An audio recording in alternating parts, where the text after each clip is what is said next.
네, 아침 8시 정각입니다. 황보선의 출발새 아침 3부 시작합니다. 미국 하버드 대학 로스쿨 교수가 일본군 위안부는 성매매를 강제당한 성노예가 아니었다. 이런 내용의 논문을 발표해서 지금 논란이 되고 있습니다. 관련 소식을 호사카 유지 세종대 교수 전화로 연결해서 자세히 알아보겠습니다. 호사카 유지 교수님 안녕하십니까? 네네, 안녕하십니까? 예.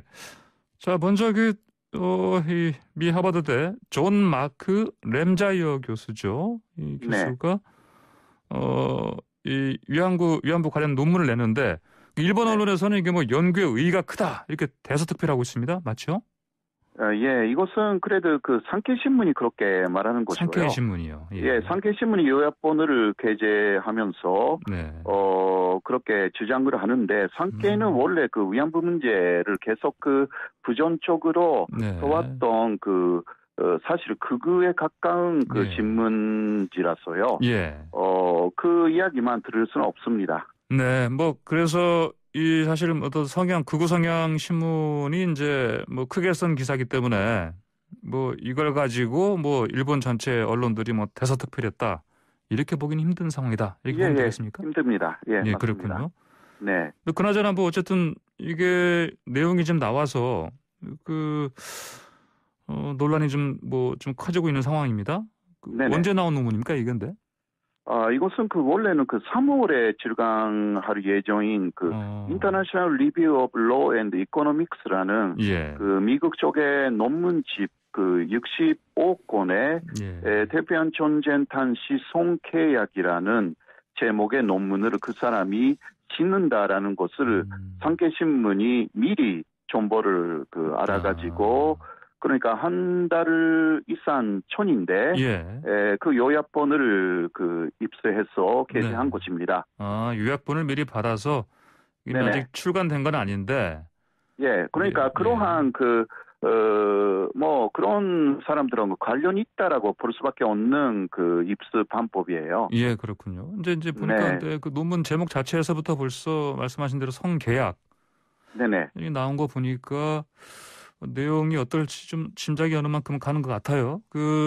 그러면 구체적으로 이제 이 산케이 신문이 전한 램자이 교수의 주장한 내용. 네네. 내용이 보니까 예, 그것은요. 예를 들면 단지 일본 정부나 일본군이 문제가 아니라 그때 모집 업자들에게 문제가 있었다고 하면 문제가 있었고 일본 정부나 일본군은 책임이 없다. 예, 그러한 내용이고 그리고 또 원래 일본이나 조선 안에서 매춘부였던 사람들을 전쟁터에 데려갔다. 그리고 그런 매춘부들하고 모집업자들이 이해관계가 일치했다. 그러니까 서로 돈을 버는 목적으로 그렇게 갔기 때문에 이게 서로 속이고 속아서 가는 관계라기보다 그런 사람들은 일부 있었다 하더라도 주로 계약에 의해서 간 것이다. 이게 경제학자이기 때문에요. 게임 이론이라고 말하고 있습니다. 게임 이론이요.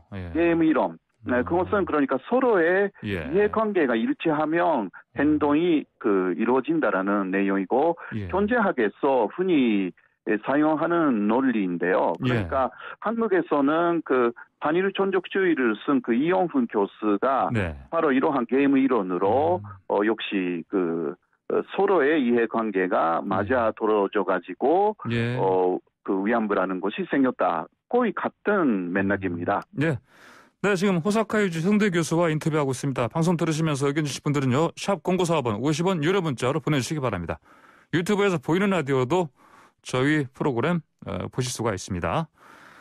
구독 버튼도 이왕이면 눌러주시면 감사하겠고요. 자, 호사카 유지 교수님. 방금 말씀하신 것 가운데 보니까 기존에 한국에서 이제 당시 조선에서 매춘부로 일하던 여성만 고용하도록 했다. 이렇게 말씀하시는데 이거 봐서는 팩트가 아니네 보니까. 그런 것은요. 사실 확실한 증거는 없지만 그런 네. 단서를 들어가지고 그러니까요. 추측을 그냥 쓰는 것입니다. 예. 그리고 단지 일본 내에서는 매춘을 하는 여성들이 굉장히 많았고, 예. 그러나 공식적인 혼자이 될 수 있었던 여성들은 62%밖에 안 돼가지고, 예. 오히려 매춘을 하고 싶은 여성들이 넘쳐났다. 뭐 일본 내 이야기를 하는 거죠. 일본 내 얘기죠. 예. 예, 그래서 해외로 진출을 하는데, 예. 상당히 쉬웠다. 네, 조선에서도 비슷한 상황이 있었다. 근데 거기에는 예. 자료가 없습니다. 그런 것들이. 그러니까요. 논문이 예, 그러니까 문제가 그거요. 예. 그리고 또 이렇게 말하고 있습니다. 그런 여성들이 해외로 나갈 때는 경찰서에 가서 자신들이 위안부가 되겠다라는 네. 이야기를 다 확인한 다음에 해외로 일본 정부는 보냈다. 예. 이러한 내용이 나와 있는데요. 네. 그러나 그런 약간의 내무성 돈첩이라는 문서가 있기는 합니다. 네. 네, 그러나 그것이 지켜지지 않았습니다. 1940년에는 웨임선 쪽에서 예. 그런 경찰서의 허가를 받아야 되는데 현지에 있는 그러니까 중국이나 동남아에 있는 일본군의 요청서만으로 도해시키고 있다라고 예. 해서 웨임선이 상당히 문제 삼고 있는 문서가 있습니다. 네. 그러니까 이러한 부분은 다 무시하고 있어요, 이 교수는. 그러니까요. 예. 왜 이런 논문을 썼을까요, 참. 근데 이 교수가 원래 또 일본에서 오랫동안 살았던 사람이죠? 18세까지 일본의 미야자키현에 살았고요. 네. 그러니까 유년기, 청소년기까지 일본에서 자랐기 때문에 사실 일본 문화의 영향을 엄청나게 많이 받았고 네. 일본말도 유창하고요. 네. 그러니까 치일파로 알려져 있는데 치일파인지 친일파인지 잘 모르겠지만 예. 이 사람이 어떻게 왜 이런 논문을 썼는지 즉각 이쪽에서 인터뷰해야 합니다. 예. 그렇군요. 예, 일본에 그러니까 예를 들면 어떤 사람들하고 주로 사귀는지 네. 일본에 이러한 논문을 쓰는 극우 학자들이 있습니다. 예. 그러니까 일본에 이런 저도 잘 알고 있습니다. 그런 사람들의 이름을 거론하면서 어떤 관련이 있는지라든가 일본의 극우 단체 여성 극우 단체 중에 이번에 베를린 밑에 소녀상 예. 도르치에 엄청나게 반대하고 있는 사람들이 있어요. 예. 그런 단체하고도 관련이 있는지라든가 네. 아마도 일본 쪽에서는 특히 베를린 밑에의 용서르치라는 곳을 거기 의회가 결정했지 않습니까? 네. 소녀상을. 네네. 거기에 대한 대한 처치로 네. 이러한 논문을 쓰게 한 게 아닌가라는 네. 의심을 지울 수가 없고요. 예, 교수님. 또 예, 제가 좀 시간 좀 한계가 있어서요. 네네. 나중에 또 이번엔 산케이신문에서 요약본 가지고 썼다고 하는데 기사를 나중에 이제 실제로 출판이 되면 네네. 그 내용까지 다시 한번 저희랑 전화 연결해서 한번 내용을 다시 한번 비판해 주시기 바랍니다. 근데 마지막으로요. 네네. 방금 전에 좀 문자 메시지가 들어왔습니다. 파리상구님께서 네. 하버드 교수 미쳤나 보네요. 라고 하셨습니다.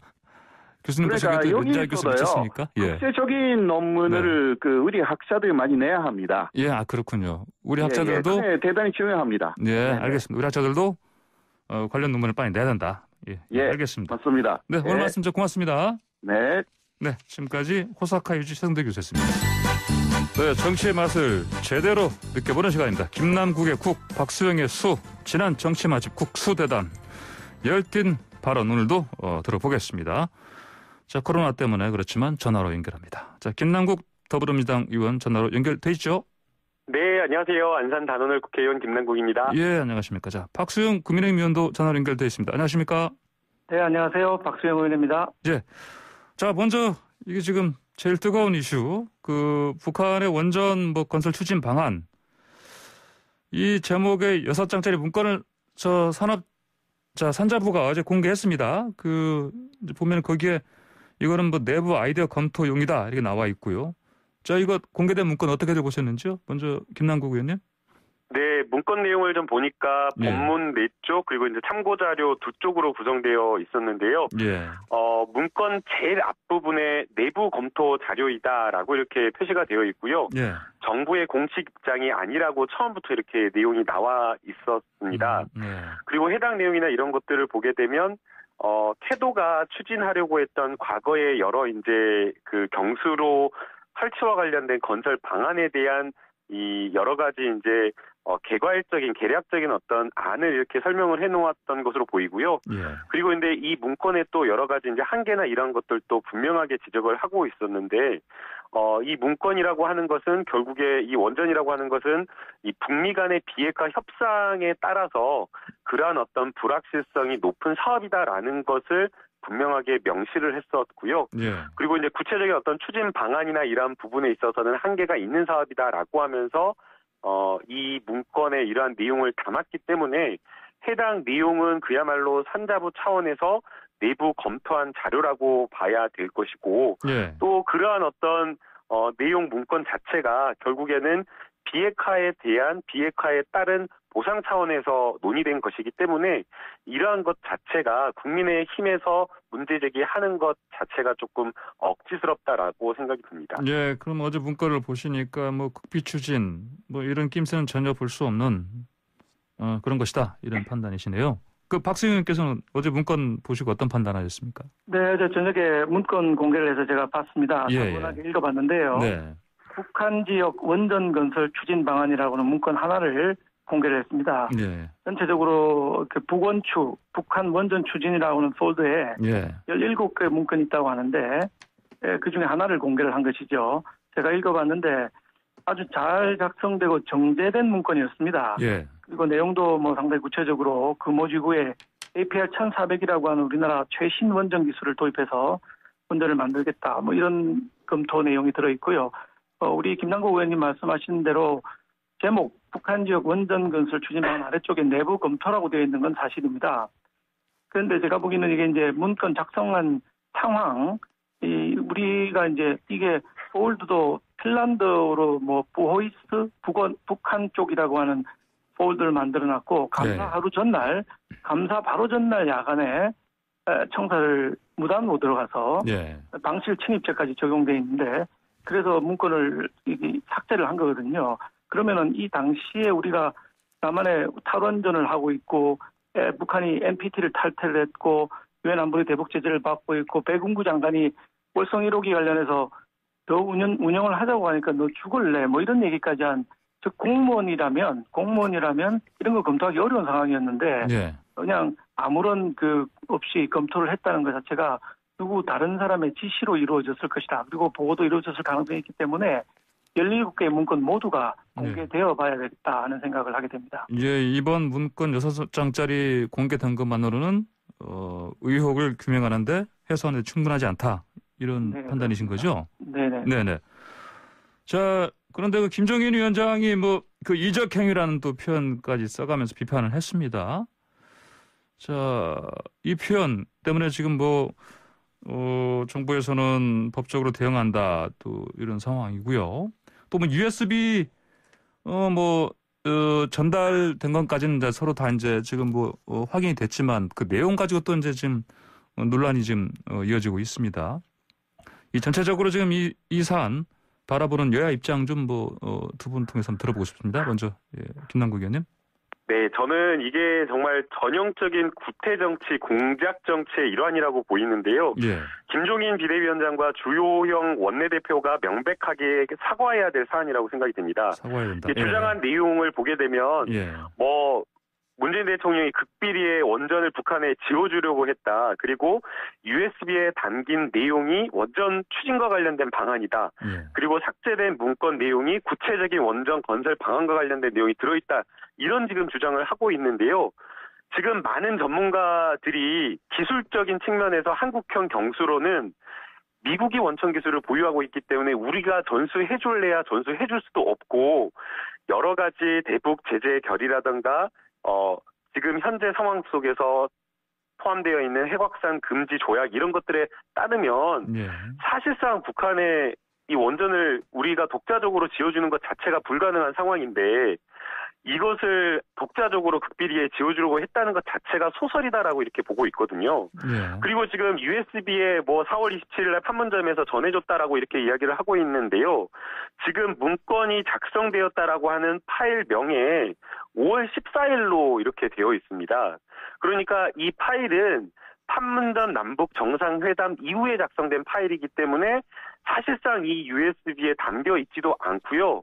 그리고 그 당시 청와대에서 판문점 이 남북 정상회담을 추진했던 실무자들도 원전의 원자도 거기에 USB에 담겨 있지 않다라고 하는데 이걸 가지고 이 원전을 극비리에 지어주려고 했다라고 하는 말도 안 되는 이런 소설을 지어가지고 이 선거 직전에 이런 마타도를 하는 것 자체가 정말 구태 정치고 사라져야 될 이런 정치가 아닌가라는 생각이 듭니다. 예. 그래서 이 사안과 관련되어서는 명백하게 이 김종인 비대위원장과 주호영 원내대표가 사과를 하고 넘어가야 된다고 봅니다. 예, 박수영 의원님 의견은요? 예, 우리 김남국 의원님께서 공작 정치라고 규정을 하셨는데요. 이게 이 문건을 만들거나 USB를 넘겨준 게 우리 야당이 아닙니다. 행정부에서 만들었고 여당에서 USB를 넘겨준 거 아니겠습니까? 대통령께서 직접 넘겨주셨는데 그때 발전소 관련 내용이 있다고 본인이 대통령께서 스스로 말씀하신 거거든요. 넘겨준 USB 안에. 그렇다면 어떤 발전소의 내용이 들어가 있는지를 명명백백하게 공개를 하면 될 것입니다. 공개를 안 하려고 하니까 저희 입장에서는 국정조사를 해서 팩트를 분명하게 하자. 왜 문건도 17건 중에 한 건만 선택적으로 공개를 하고 USB를 넘겨줬는데 USB에 무슨 내용이 들어있는지 국민들이 알아야 될 거 아닙니까? 근데 전혀 공개를 하지 않고 원전에 원자도 들어있지 않다 이렇게 말로만 하고 있는데 이런 걸 말로 다툴 필요가 없습니다. 공작 정치인이 아니니 다툴 필요가 없이 USB를 공개하면 깨끗하게 해결될 수 있는 문제라고 생각을 합니다. 예. 자료는 선택적으로 공개하면서 자꾸 공작 정치로 몰아붙이고 있는데 저희가 만들거나 넘겨준 자료가 아니라는 걸 다시 한번 말씀드립니다. 예, 박수 의원께서는 아까 말씀하신 것처럼 문건도 완전하게 다 공개해야 되고 USB 내용도 좀 공개하라 이런 말씀이시네요. 그 김남국 의원께서는 USB 이 내용도 공개하는 게 맞다고 보십니까? 적절하지 않다라고 보입니다. 정상 간의 외교 차원에서 서로 간에 주고받은 문건이고요.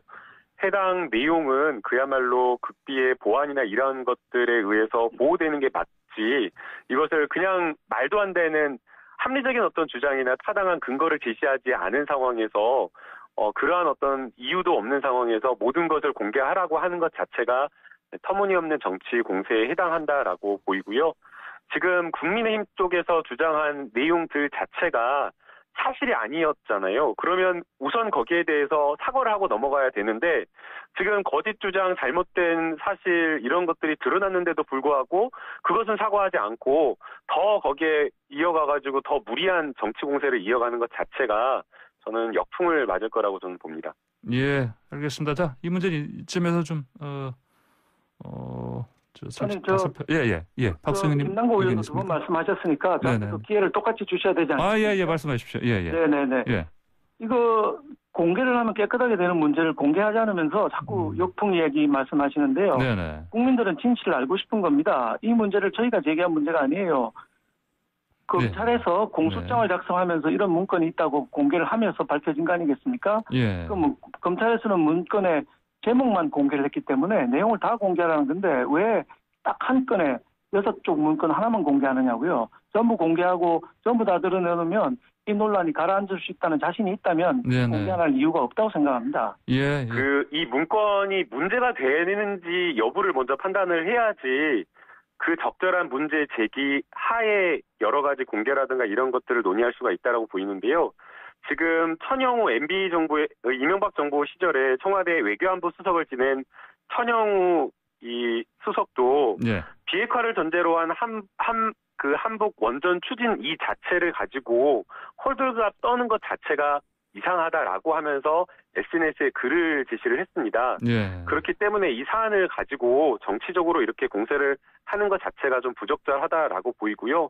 만약 문제 제기를 한다라고 한다면 왜 이 문건이 문제 제기를 할 만한 근거가 되는지 그거부터 제시하는 게 필요하다라고 저는 생각이 됩니다. 네, 알겠습니다. 전영우 수석께서 말씀하신 거는 비핵화를 전제로 한 북한의 경수로 지내요. 우리는 지금 비핵화가 아니라 북한이 계속 핵실험을 하고 있는 상황입니다. 비핵화 의견이 이 문건도 마찬가지로 이 문건도 마찬가지로 비핵화를 전제로 한 것이지 그게 비핵화를 전제로 하지 않고 이게 가능한 일입니까? 아니죠. 북한의 상황이 지금 비핵화를 하고 있는 상황이 아니지 않습니까? 아니, 그러니까 이게 비핵화를 하지 않고 이게 가능한 일이 아니잖아요. 아니, 북한이 비핵화를 추진할 때 우리가 도와주는 것이지 지금 비핵화를 하지 않는 상황에서 원전을 지어주겠다. 우리는 탈원전을 하면서 북한의 원전을 건설하겠다는 문건이 나오는 것 자체가 의혹을 사기에 충분한 것이죠. 그러니까 지금 국민의힘에서 주장하는 것 자체가 말이 안 되는 이야기인 겁니다. 지금 이것은 비핵화를 전제로 해서 추진을 하고 있고 이야기를 하는 건데 북한이 비핵화를 하지 않은 상황에서 이걸 지어준다는 것 자체가 말이 안 되는 일인데 북한이 한 발짝도 비핵화에 대해서 나간 게 없는데 어떻게 비핵화를 전제로 하고 이런 문건을 만드나요? 말도 안 되는 얘기죠. 자, 두 분, 방금 청취자 0507님께서 이런 질문을 보내오셨습니다. 아무래도 김남국 의원께서 답하셔야 될 것 같습니다. 산자부 공무원들이 왜 컴퓨터 파일은 지웠나요? 이런 질문에 대해서. 그 부분은 수사 중인 사안이기 때문에 공무원들이 아마 수사기관에서 진술을 했던 것으로 보이고요. 네네. 지금 530여 건의 문서 중에는 지금 이 파일만 있는 것이 아니라 이명박 정부, 박근혜 정부에서 생성했던 문건들도 한 140여 건 있다라고 이렇게 이야기를 하고 있고요. 또 그런 어떤 문건들이 우리가 생각하는 어떤 극비의 어떤 정보나 이런 것들만 포함되어 있는 것이 아니라 여러 가지 그냥 공개되어 있는 인터넷에 나와 있는 이런 정보들도 삭제되어 있기 때문에 왜 삭제되어 있는지 여부는 재판이나 수사 결과를 통해서 저희가 확인할 수 있을 것 같습니다. 지금 저 두 분이랑 얘기할 이슈들이 많은데요. 다음 논란은 좀 넘어가죠. 법관 탄핵 문제요. 어제 이탄희 의원이 대표 발의한 거 161명 법여권에서 이제 같이 발의를 했는데 모레쯤 표결될 것 같습니다. 돌발 변수가 없는 한 탄핵 소추 이루어지겠죠. 민주당 분위기 먼저 좀 전해 주십시오. 어떻게 될 것 같습니까? 네, 161명의 의원들이 탄핵안 발의에 찬성을 했는데요. 이번 법관 탄핵 발의의 의미는 이 잘못된 이 사법부의 독립을 침해하는 판사에 대한 이 헌법적인 이 단죄라고 이렇게 평가를 하면 좋을 것 같습니다. 그래요. 위헌적인 재판 개입에 대해서 우리가 법률로서 형법적인 처벌을 할 수가 없는 상황에서 국회가 법관의 독립을 침해하는 이 위헌적인 판사에 대해서 이 탄핵을 한다라는 것 자체가 굉장히 큰 의미가 있는 일이라고 보이고요.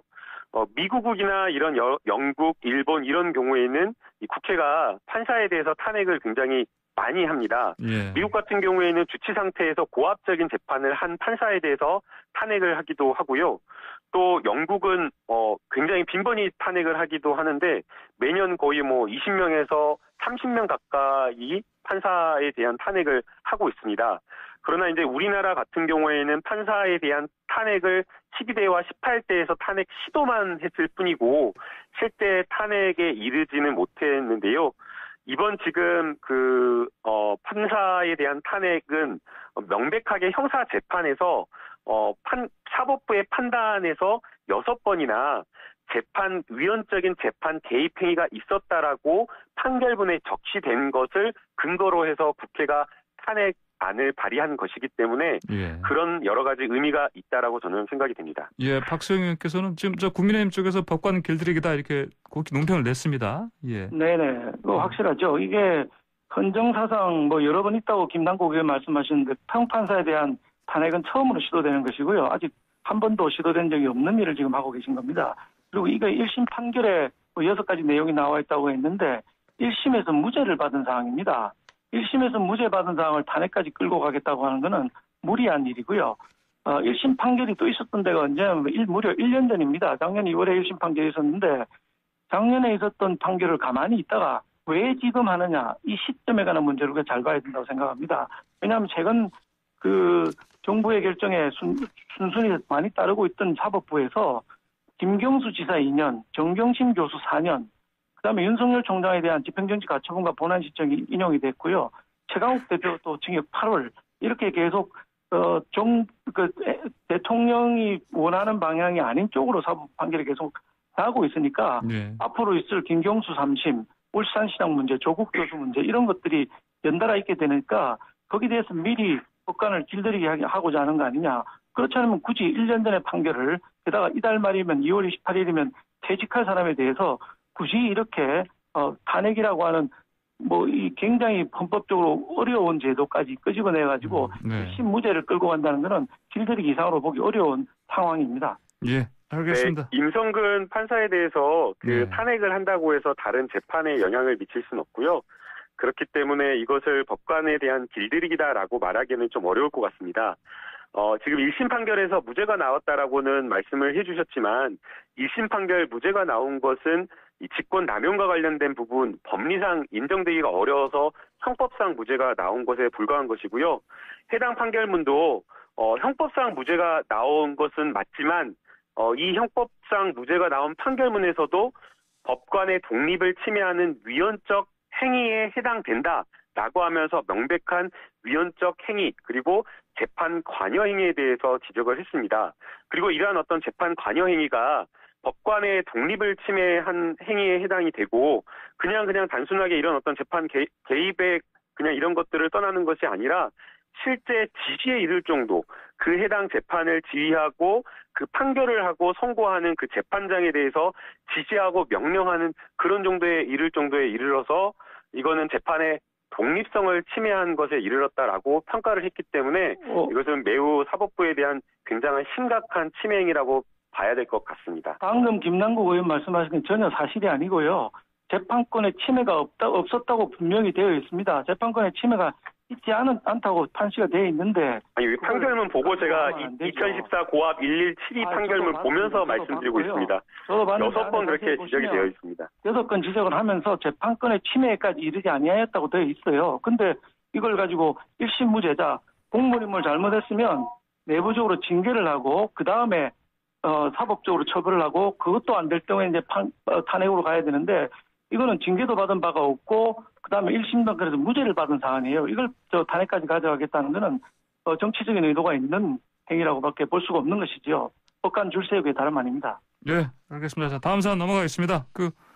박범계 법무장관 이제 취임했는데 최근에 이번 주에 아마도 좀 이르면 검찰 핵심 간부 인사 단행되겠죠.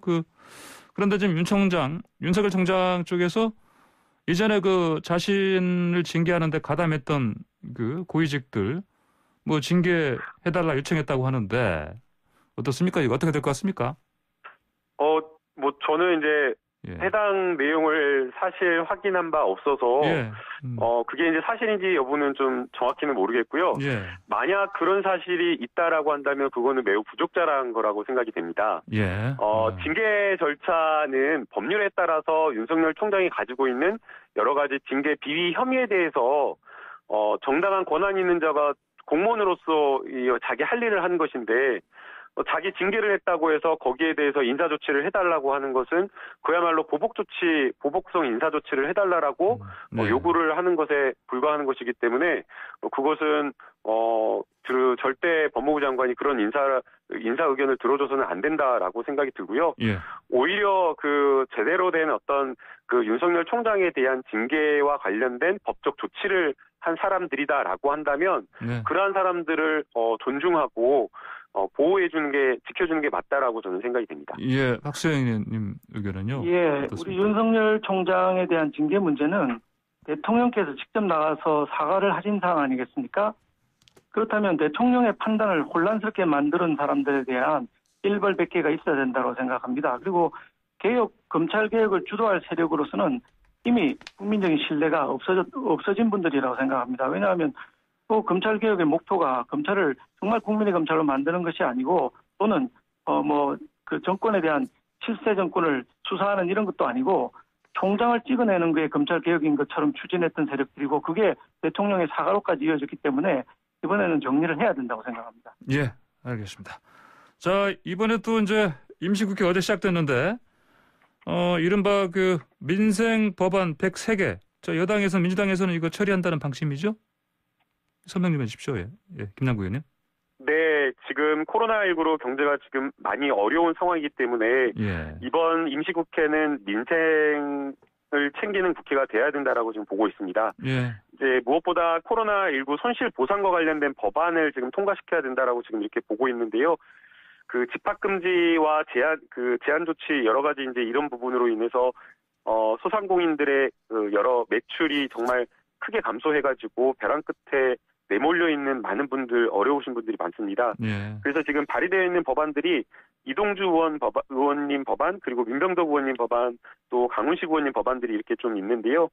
이동주 의원님 법안은 이 코로나19 감염병 피해에 대해서 손실보상위원회를 설치해가지고 대통령령으로 정하는 영업이익과 영업 피해 기간 이런 것들을 산정해가지고 보상하자라는 것이고요. 네. 이제 민병덕 의원님 법안은 위원회가 이렇게 보상을 하게 되면 또 그걸 가지고 또 다툼의 여지가 있게 되고 그리고 또 신속하게 보상하는 것이 어려워지게 되기 때문에 손실 매출액 범위를 정해가지고 70%에서 50% 범위 내에서 신속하게 보상을 하자라고 이렇게 또 정하고 있습니다. 그렇군요. 그래서 여러 보상 그 범위, 액수, 소요 금액 이런 부분에 대해서 또 중요한 게 또 재원 마련이기 때문에 이런 것들을 꼼꼼하게 따져가지고 소상공인에 대한 실질적인 피해 회복이 이루어질 수 있도록 임시국회에서 최선을 다해서 노력할 계획입니다. 예, 알겠습니다. 박성희 의원님, 그러면 야당도 사실 전반적인 그 민생 법안에는 동의하실 텐데, 근데 지금 그 이른바 상생 3법이지 않습니까?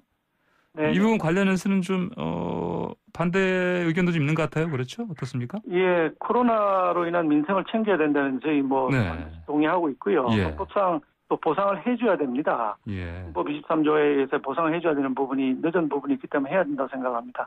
다만 이제 협력 이익 공유제라는 게 있거든요. 그러니까 대기업이 벌어들인 돈을 나눠주자 이런 법안이 지금 있는데 이거는 저는 말이 안 된다고 생각합니다. 코로나로 인해서 이익을 본 거를 코로나로 인해서 손해본 사람이 나눠주자. 이게 법 취지인데 삼성전자가 예를 들면은 작년에 36조 원의 영업이익을 봤거든요. 그 재작년보다 8조가 늘었는데 이거를 그럼 코로나 때문에 생긴 거라고 이익이 생긴 거라고 볼 수 있겠느냐 아니면 삼성이 R&D 투자를 하고 더 열심히 해서 8조라고 하는 추가 이익을 본 것인지 이 코로나 이익이 뭔지에 대한 정의 문제가 매우 어려운 상황이고요. 주식회사의 돈을 벌어들였다고 해서 이익을 그냥 다른 아무 관계도 없는 사람들 나눠주자. 그거는 주주의 재산권을 침해하고 주식회사 제도에 대한 근본적인 이해가 부족한 거라 생각하고요. 잘못하면은 배임죄가 됩니다. 임원들의 배임죄가 될 사항도 있기 때문에 자본주의에 반하는 이런 제도를 도입하는 것은 있을 수 없는 일이라 생각하고요. 재원 마련을 이렇게 기업을 옥죄해서 할 게 아니라 정부 예산을 줄여서 해야 됩니다. 문재인 정부 처음 출범한 2017년에 400조 든 우리 정부 예산이 지금 금년에 558조, 즉 158조나 늘었거든요. 이렇게 늘어난 예산들을 줄여서 그 재원으로 민생을 도와야 한다고 생각을 합니다. 예, 알겠습니다. 자, 이번에 KBS 수신료 얘기 좀 해보겠습니다. 그 KBS 직원으로 추정되는 사람이 그 직원 절반이 1억 받는 KBS 욕하지 말고 능력되면 입사하라. 이런 취지 글을 올려서 논란이 되고 있습니다. KBS 수신료 인상 문제. 이거 어떻게 바라보시는 건지 김남국 의원님. 많은 국민들이 공분하고 계실 거라고 생각이 드는데요. 저도 그 글을 보고 매우 부적절한 글이라고 생각이 들었습니다. 우선 공영방송에 일하는 직원으로서 그런 어떤 글을 올리는 것 자체가 매우 좀 부적절했다고 보이고요. 또 더군다나 지금 KBS 수신료와 관련되어서 일괄해서 지금 한전의 정기 수신료에 지금 일괄해서 지금 수신되는 부분에 대해서도 부당하다라고 국민들이 많은 불만을 제기를 하고 있는데 이런 부분에 대한 비판이나 국민적인 어떤 요구는 생각하지 못하고 높은 어떤 자기들의 어떤 특권이나 기득권을 옹호하는 어떤 그런 부분 그리고 또 조롱하는 그런 글을 올려서 오히려 국민들의 분노를 샀다라고 생각이 듭니다. 이런 부분에 대한 어떤 KBS가 공영방송으로서의 여러 논란을 좀 잠재우고 특권을 내려놓고 정말 국민을 위한 방송이 될 수 있도록 국회가 좀 여러 가지 개혁을 할 수 있도록 좀 살펴보도록 하겠습니다. 예, 알겠습니다. 마지막으로 박성희 의원님 의견 주십시오. 오랜만에 우리 김남국 의원님하고 의견이 일치하는 것 같습니다. 그런 문건 내는 건 정말 부적절한 일이었고요. 50% 이상 이익을 받고 무보직인 사람이 한 2,000명 정도 된다는 거거든요. 2,000명이나 되는 사람이 보직도 없는데 1억 이상 받고 있다. 이거 정말 국민적 공분을 살 수밖에 없는데 거기다가 수신료까지 더 올리겠다. 이건 있을 수 없는 일이라고 생각합니다. 정말 공영방송으로서 이런 국민들 마음을 후벼 파는 발언을 어떻게 할 수 있는지 상상하기조차도 어려운 일이고 KBS 자체적으로 이게 좀 처리를 해야 되는 상황이라고 생각합니다. 자, 그러면 다시 한번 이것 좀 여쭤보겠습니다. 두 분께. 수신료 인상하면 됩니까? 안 됩니까? 김남국 의원님. 수신료 인상이라고 하는 것은 국민적인 이해와 공감대가 있을 때에 가능한 건데 지금 이런 상황에서 저는 불가능하다라고 생각이 들고요. 정말 납작 엎드려서 국민들에게 수신료를 올려달라고 부탁을 드려도 힘들 판국에 직원 한 분이 이런 논란을 일으켜서 저는 아예 불가능해진 상황이라고 보입니다. 알겠습니다. 박수영 의원님요? 네, 공영방송답지 않은 방송 발언들이라든지 보도가 계속되고 있는 상황에서 또 한 분의 직원이 이런 발언까지 하는 상황에 수신료 인상은 있을 수가 없는 일이라고 생각합니다. 예, 알겠습니다. 두 분 말씀 여기까지 듣겠습니다. 감사합니다. 네, 감사합니다. 네, 지금까지 김남국 더불어민주당 의원, 박수영 국민의힘 의원이었습니다. 황보선의 출발사 지금 3부 마칩니다. 잠시 4부로 돌아오겠습니다. 네, 황보선의 출발사 아침 4부 시작합니다. 자, 이번에는 그 쉽고 유용한 정보들만 골라 들려주는 경제 이야기 시간인데요. 자, 최근 뉴욕 증시에서 미국 개인 투자자와 공매도 큰 손들 간의 전쟁이 벌어지고 있습니다. 자, 글로벌 증시 상승을 주도한 개인 투자자들의 힘을 과시한 사례로 알려지고 있는데 우리나라에서 현재 공매도 재개 여부와 맞물려서 비상한 관심 되고 있죠. 자세한 이야기 나눠보겠습니다. 최양호 현대경제연구원 고문 연결되어 있습니다. 안녕하십니까? 네, 반갑습니다. 최양호입니다.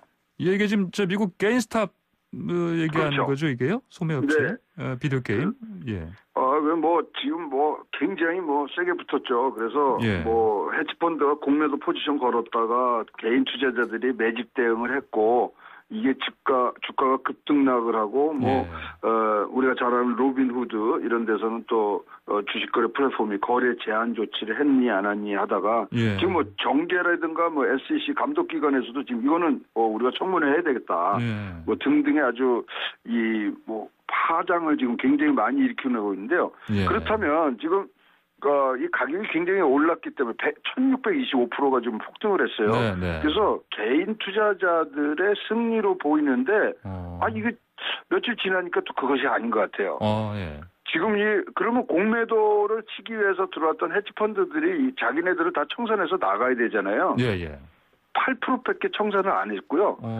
신규 공매도 헤지펀드들이 지금 막 들어오고 있어요.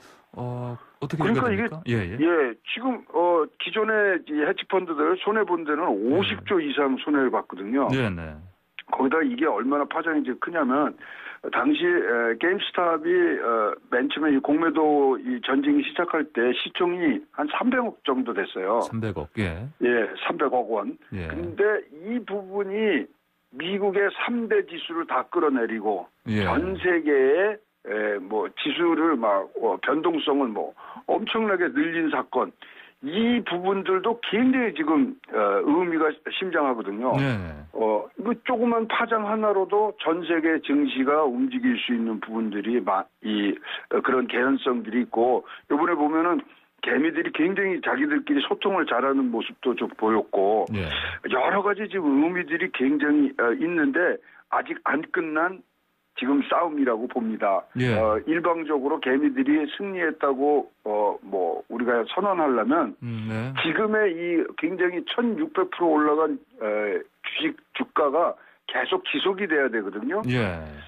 근데 그것도 지금 누구도 그걸 장담해서 갈 수 있다고 얘기를 안 하고 새로운 헤지펀드들은 들어오고 지금 2라운드에 들어간 듯한 모습을 보이고 있습니다. 실제로 보니까 간밤에요. 현지 시간은 1일이죠. 뉴욕 증시에서 보니까 게임스탑 주가가 전 거래일 대비 30.77% 급락했습니다. 보니까. 그러니까요. 이거는 모르는 겁니다. 그러니까. 미국하고 저희하고 이제 다른 게 우리나라는 상한선, 하한선이 30%씩 되지 않습니까? 빠지고 들어가는. 근데 미국은 무제한이에요. 그러니까 100%, 200% 빠져도 계속 흘러가는 부분들이 있기 때문에 저희하고는 조금 다른 부분인데 일견 미국에서 내서 이거 금융 민주화다. 시장 민주주의의 최고봉이고 권력의 이동이고 패러다임이 쉽다. 이러는 얘기들을 지금 많이 하는데 우리가 조금 더 냉정하게 봐야 될 것 같습니다. 지금 이제 정신들을 차린 월가에서 무슨 평가를 하냐면요. 이거 특정 종목으로 쏠림 현상을 보여주는 건데, 이거 위험한 선례 아닌가요? 왜냐면 이게 시세 조정이 된 거거든요. 야, 여기 삽시다. 여기 이 개미 여러분들 이 종목에 모입시다. 투자하십시오. 한쪽으로 몰았지 않습니까? 그러면 굉장히 엄격하게 얘기하면 주가 조작이 됐고요. 시세 조정이 된 거 아니냐. 그러면 앞으로도 이런 선례들은 분명히 있을 건데 사실 주식이라는 게 항상 회사의 그냥 펀더멘탈을 반영해야지 이런 외부적인 것들로 영향을 받기 시작하면은 이거 굉장히 위험하지 않느냐. 그래서 위험한 선례라는 얘기도 있고요. 이제 또 오랫동안 이런 증시의 역사들을 공부하신 분들은 이런 현상이 개인 투자자들이 굉장히 비이성적으로 가세하는 폭등 장세의 끝물 현상이 이런 식으로 나타난다는 얘기까지. 그래서 처음에는 저희들도 공매도에서 맞선 개인들의 그런 힘, 그리고 개인이 이제 소위 말하는 자본 시장에서의 어떤 주체로서의 재탄생 뭐 등등의 좋은 면만 봤는데 지금 이제 며칠 지나고 났더니만 이러한 이면도 지금 드러나기 시작하는 그런 현재 진행형의 상황이라고 보여집니다. 그런데 이제 그래서 그런지 우리나라에서도 한국에서도요.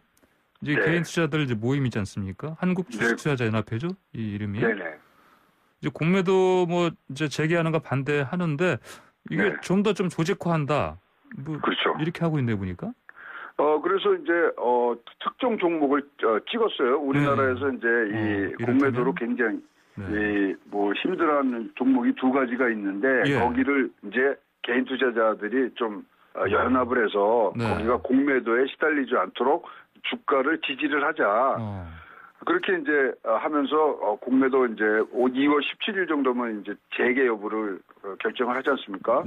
그 전까지 이런 것들을 좀 방어하기 위해서 재개 반대를 위해서 지금 하고 있는데요. 아까도 말씀드렸지만 우리나라하고 지금 미국하고의 상황은 좀 다릅니다. 우리는 상한가, 하한가가 정해져서 큰 폭으로 움직이지 못하기 때문에 이런 부분들에 미국 사례처럼 큰 영향을 미칠 수 있는 부분들이 작고요. 그다음에 재미난 거는 그렇게 해서 한투현이 어저께 이렇게 한번 해봅시다. 좋은 의도로 갖고 갔는데 어제 장 같은 데는요. 4천억을 매도한 게 개미들이 매도를 합니다. 매수를 안 하고.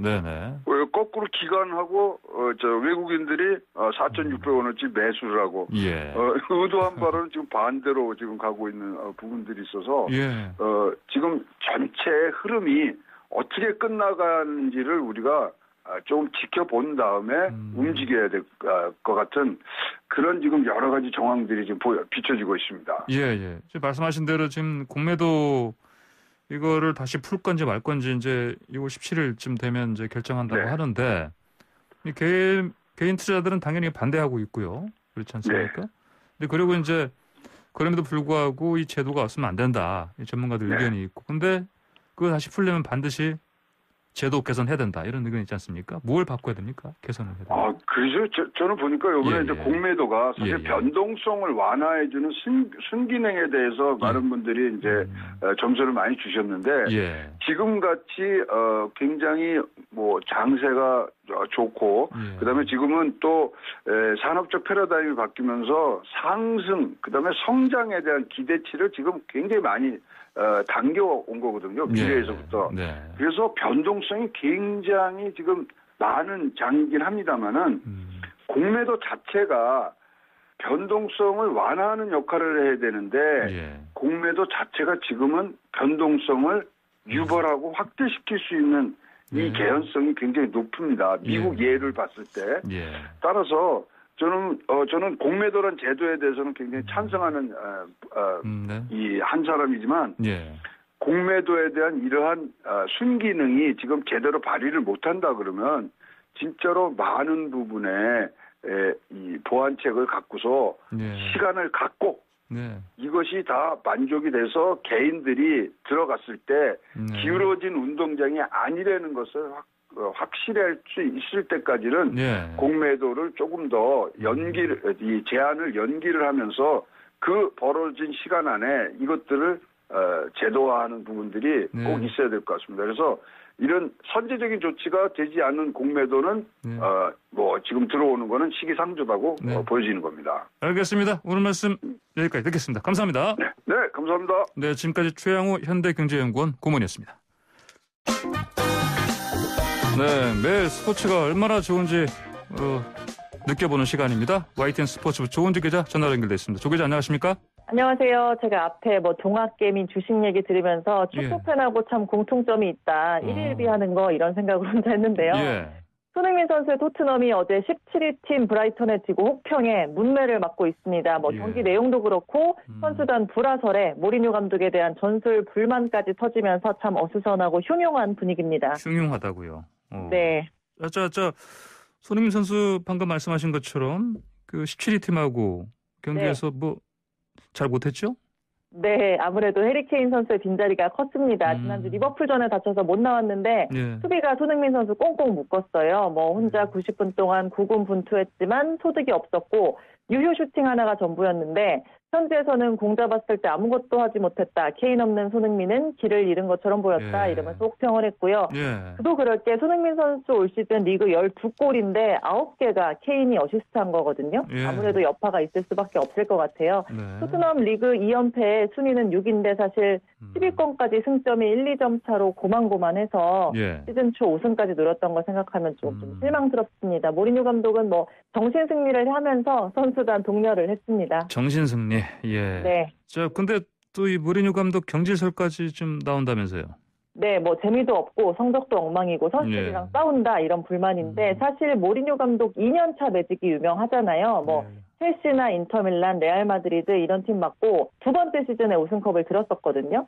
선수들한테 당근과 채찍을 오가면서 밀당을 너무 잘해서 잠재력을 100% 끌어올리는 게 그 비결로 꼽혔는데 그래서 토트넘 맞고 두 번째 시즌인 올해 기대감이 컸습니다. 시즌 초에는 실제 그런 듯이 보였고요.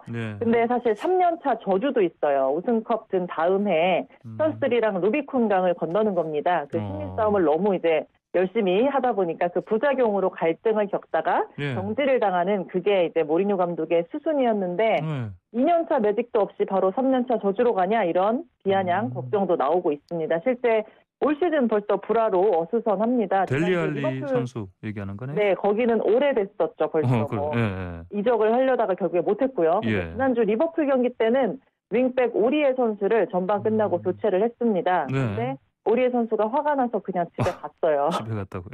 그리고 어제 경기에서 출전 명단에서 빠졌습니다. 감독이 기자들이 물어보니까 감독은 전술상의 이유다라고 둘러대긴 했는데 누가 봐도 티가 났고요. 그리고 앞서서는 독설도 많았습니다. 벤치에 앉는다면 왜 그런지 이해해라. 이거는 델리 알리 또 가레스 베일 선수를 겨냥했다 이런 해석이 현지에서 나왔고요. 모리뉴 감독은 그동안 손흥민 선수, 케인 선수 칭찬도 많이 했습니다. 월드 클래스다. 팀을 위해 헌신한다. 근데 이런 말들이 사실은 다른 선수를 애둘러서 비판한 거 아니냐 이렇게 보는 해석도 사실 많습니다. 그래요. 근데 승리가 필요하겠습니다. 이런 상황을 반전시키려면. 네, 그러려면 케인이 아무래도 중요할 것 같은데요. 사실 현지에서는 6주가 걸리지 않겠냐 이런 얘기도 나왔는데 예상보다 일찍 복귀할 수 있을 것 같습니다. 모리뉴 감독은 어제 경기 끝나고서 너무 낙관적이고 싶지는 않은데 케인 상황은 참 긍정적이다.